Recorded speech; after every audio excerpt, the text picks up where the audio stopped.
Hello students, welcome to my class. So in today's class I am going to explain about the transportation in plants.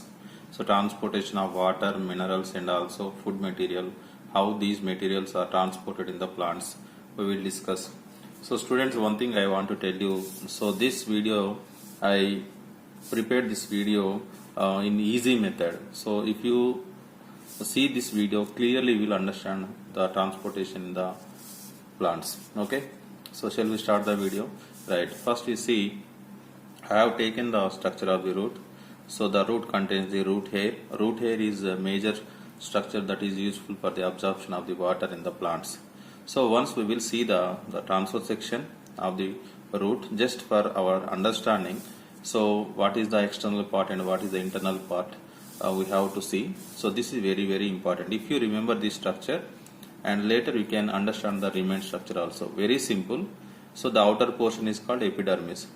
The root outer portion is called epidermis. So below the epidermis, cortex is present, this pink color one, and so just below the cortex, endodermis is present. Later you know that the xylem tube is present. So the same thing is represented here also. Outer portion is epidermal cells and the cortex cells, and this green color one is endodermis, and below the endodermis the xylem and phloem both are present. These are the phloem structures, and this red colored one is xylem. This you remember. This is very important. Before we start the lesson, we should remember this sequence. So once again I am repeating: epidermis, cortex, endodermis, xylem. So on the epidermis, one of the cells from the epidermis, they form into the root hairs, right? The same thing here, what I have done, just I means clearly I have taken here. So we can see, so this is the epidermis. Already what I have done, epidermis, epidermal cells, but all the epidermal cells will not form the root hairs. So I am taking one epidermal cell which has formed the root hair. So then we will see the structure of the cell which has root hair. Root hair cell I have taken. This is nothing but one of the epidermal cells only. Right, now cell contains the cell wall, cell membrane you are observing, and large portion is vacuole. Means plant cells contain the large vacuole, and nucleus is peripherally present, or it is pushed to a side, and cytoplasm. This is the general cell-like structure, but it is protruded out like a hair. So that's why it is called a root hair cell. Root hair cell is nothing but the modified epidermal cell only. Thus you see here one root hair cell I have taken, another root hair cell here I have taken, right?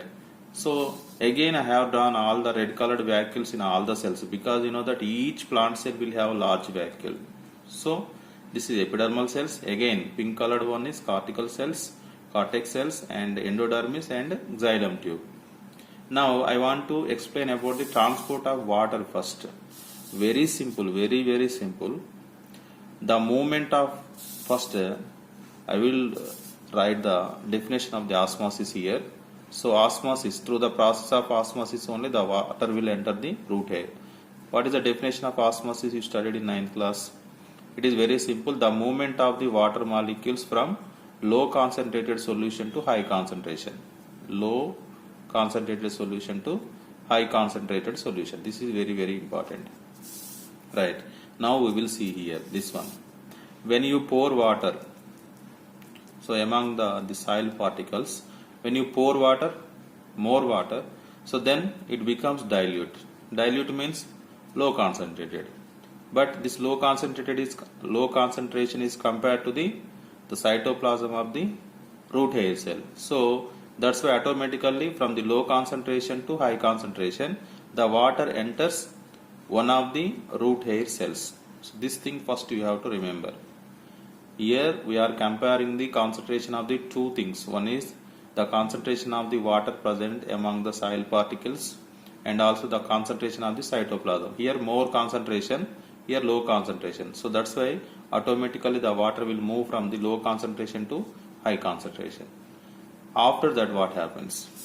Now here I am explaining. So here automatically the water is received by the root hair cell. Then what happens here? The concentration is reduced because it is receiving water from outside. Then I will take one adjacent cell. Here more water, less concentration. Here less water, more concentration. That's why from this cell the water enters the cortex cell, and from the cortex cell water gradually enters the endodermis. From the endodermis it enters the xylem tube. Okay, so I think you understood very clearly based on the osmotic gradients. Otherwise the differences between the among the cells on the osmosis, the water will move from the low concentration to high concentration, from one cell to another cell, especially to the adjacent cells. Gradually the final amount of water enters the xylem tube. So thus in the root the xylem is completely filled with water, and thus more number of water molecules are added to the xylem tube. Then it causes a pressure in the root that is called root pressure, and this root pressure pushes the water molecules towards the stem region, and thus a water column is formed inside this xylem tube. And this water column is continuous because all the water molecules are interconnected with one another with the forces present among them.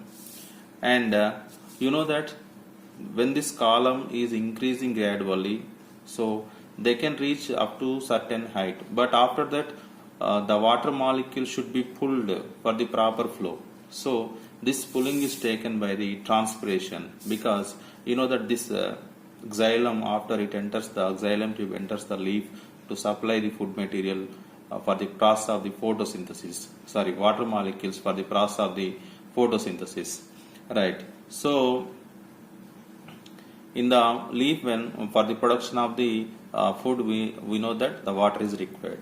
Thus through the xylem tube the water enters the leaf. But you know that only 1% of water is utilized for the food. 99% water is evaporated through the process of transpiration. So when the water is continuously lost through the leaf, you know that the amount of water is reduced here, and thus undisturbed water column is present, because from the root the water is continuously coming through the root hairs, and they finally reach the xylem tube, and the water is pushed into the stem due to the root pressure. And once they reach at the top region, again the water is continuously evaporated. Thus the water column is maintained, and the continuous water column is formed in the xylem, and it reaches the leaves and evaporated. So this is the transport of the water with the help of the two things. You can tell me, you can tell that is nothing but one is osmosis. First process is osmosis, and the second process is root pressure, and the third process is transpiration. These three processes are involved in the transportation of the water in the plants. Very, very important. Three things. One is osmosis, second one is root pressure, and the third one is transpiration. Right. Next, what about the salts? And the salts are not taken along with the water. This is very, very important. Salts are present in the form of the ions. Like if you take magnesium chloride or sodium chloride or magnesium sulfate, they are present like anions and cations. So they use energy for the transportation, or to take the plants take these salts in the form of the ions by different processes. Here I am not explaining that process, but once they are received through the water only, they are supplied to the body parts of the plant. Means you have to remember that salts are not taken along with the water by the process of osmosis. They are taken into the body by using the energy consumption. After taking the body, so they are transported to the body parts of the plant by using water. Right. So this is about the transport of the water and also salts. Now coming to the food. So once the food is synthesized in the leaf, it is transported to all the body parts. Just I am taking towards the root only, but you know that it should be supplied to all the body parts. So here this is xylem, and On the adjacent of the xylem, both sides you will find the phloem. Phloem supplies the food materials, the sugar materials. Okay. Suppose if you remove the bark, when you remove the bark, automatically the phloem tubes are disturbed. That's why when you remove the bark, the phloem is damaged. All the food reaches till this region only, and this region above the means where we remove the bark, above that region the food is accumulated, and this part bulges, means it increases in its size, and this part remains same. So but the water flow will be continuous to the stem region, but the food supply is not reached to the stem region, root region. So automatically when the root doesn't get the food properly, so the energy is not available to the root cells and the plant will die. So here one thing you can remember, that some animals living in the forests, like some fox, otherwise some what we say rat like animals, otherwise some birds also, they damage the bark to receive the food material from the phloem. That's why the economically important plants which are useful to the human beings are died in the forests, so that the forest officers, they protect the stem region by covering with hard mesh like structures to prevent the damage of the plants, means by the different animals. So this is about the transportation of the food in the plants. So students, I think you understood very clearly.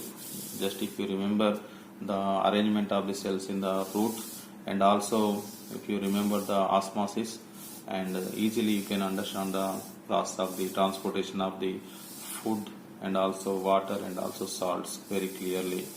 I hope you understood this class very clearly. So keep watching my videos. Thank you, students.